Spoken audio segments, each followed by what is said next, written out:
नमस्कार। हम हैं आदित्य और सौम्या। और आपका स्वागत है घटना चक्र के इस नए और ज्ञानवर्धक सफर में। नमस्कार। आज हम कुछ हालिया और बहुत महत्वपूर्ण नियुक्तियों पर बात करने वाले हैं जो अलग-अलग क्षेत्रों में हुई हैं। बिल्कुल, काफी बड़े बदलाव हुए हैं हाल में। हाँ, तो हमारे पास जो जानकारी है उसमें कुछ प्रमुख नाम हैं, उनके नए पद हैं और कोशिश यही है कि समझें कि ये बदलाव क्यों अहम है, कौन अब किन जिम्मेदारियों को संभाल रहा है।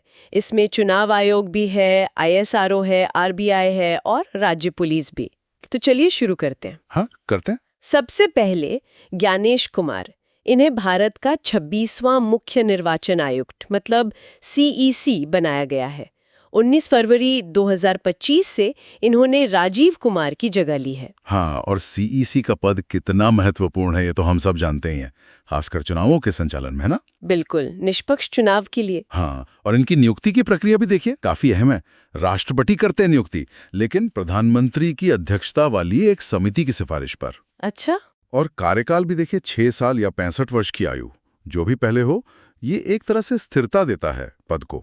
हाँ, स्थिरता जरूरी है ऐसे पदों पर। अच्छा, अब अंतरिक्ष की दुनिया में चलते हैं। ISRO, वहां भी नया नेतृत्व है, V नारायणन जी। इन्होंने 13 जनवरी 2025 को डॉक्टर S सोमनाथ की जगह ली है। जी, सुना है ये काफी अनुभवी रॉकेट वैज्ञानिक है। बिल्कुल बिल्कुल। उनका जो GSLV Mark 3, जिसे अब LVM-3 कहते हैं, उसमें उनका अनुभव बहुत काम आएगा। इसरो की जो महत्वाकांक्षी मिशन है आगे, जैसे गगनयान वगैरह, हाँ, गगनयान, उनके लिए ये नियुक्ति बहुत महत्वपूर्ण है। और इनकी नियुक्ति ACC करती है। ACC मतलब appointments committee of the cabinet. प्रधानमंत्री अध्यक्ष होते हैं इसके। ये दिखाता है कि कितना हाई लेवल फोकस है स्पेस प्रोग्राम पर। अच्छा, ACC का रोल यहाँ भी है। ठीक है। अब जरा अर्थव्यवस्था की तरफ देखें। RBI में भी एक बड़ा बदलाव हुआ है। हाँ, ये भी बड़ी खबर थी। संजय मल्होत्रा RBI के 26वें गवर्नर, इन्होंने 11 दिसंबर 2024 को शक्तिकांत दास की जगह ली। गवर्नर बनने से पहले ये वित्तीय सेवा विभाग के सचिव थे, है ना? जी हाँ, और वो पृष्ठभूमि मतलब वित्तीय सेवा सचिव वाला अनुभव बहुत मायने रखता है। उन्हें बैंकिंग सेक्टर की पूरी वित्तीय प्रणाली की गहरी समझ होगी। और RBI गवर्नर का पद तो खैर, हाँ, वो तो है ही। देश की मौद्रिक नीति, महंगाई, वित्तीय स्थिरता, सब कुछ इन्हीं के इर्द गिर्द घूमता है एक तरह से। और इनका कार्यकाल? शुरुआती कार्यकाल 3 साल का होता है, लेकिन RBI एक्ट के तहत सरकार इसे 5 साल तक बढ़ा सकती है।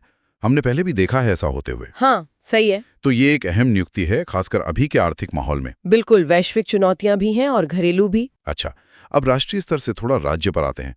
उत्तर प्रदेश पुलिस, वहां भी एक बदलाव है। वरिष्ठ IPS अधिकारी राजीव कृष्ण को कार्यवाहक DGP नियुक्त किया गया है 31 मई 2025 से। सही का, DGP मतलब राज्य पुलिस बल का मुखिया, कानून व्यवस्था की सबसे बड़ी जिम्मेदारी। और इनकी नियुक्ति कैसे होती है? इसमें राज्य सरकार चुनती है, लेकिन UPSC एक पैनल भेजता है वरिष्ठ IPS अधिकारियों का, उसमें से चयन होता है। और यहाँ कार्यवाहक शब्द पर ध्यान देना चाहिए। हाँ, एक्टिंग DGP, इसका क्या मतलब है? इसका मतलब है कि ये अभी स्थायी नियुक्ति नहीं है। अक्सर ये तब होता है जब स्थायी नियुक्ति में कुछ समय लग रहा हो या कोई खास वजह हो। शायद जल्द ही स्थायी DGP की नियुक्ति की प्रक्रिया पूरी हो। समझ गए। तो हमने 4 बड़े क्षेत्रों में नेतृत्व परिवर्तन देखे: चुनाव आयोग, ISRO, RBI और UP पुलिस।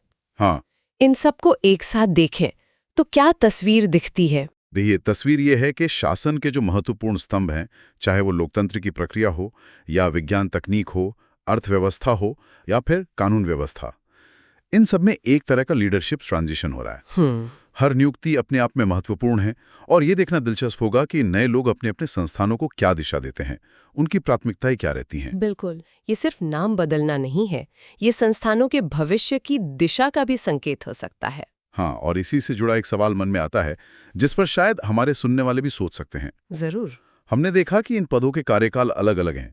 CEC के लिए 6 साल या 65 की उम्र, RBI गवर्नर के लिए 3 साल, जो बढ़ सकता है। नियुक्ति की प्रक्रियाएं भी अलग हैं, कहीं राष्ट्रपति, कहीं ACC, कहीं राज्य सरकार, UPSC पैनल। हाँ, ये भिन्नता तो है। तो सवाल ये है कि इन अलग अलग व्यवस्थाओं और कार्यकालों के बीच इन महत्वपूर्ण पदों पर स्थिरता और स्वायत्तता मतलब ऑटोनॉमी का संतुलन कैसे बनता है? क्या ये अलग-अलग सिस्टम अपने अपने क्षेत्र की ज़रूरतों के हिसाब से ठीक हैं, या इसमें कुछ और सोचने की गुंजाइश है? ये एक सोचने वाली बात है। ये वाकई एक अहम सवाल है। स्थिरता बनाम स्वायत्ता और अलग-अलग क्षेत्रों की ज़रूरतें, इस पर सोचना ज़रूरी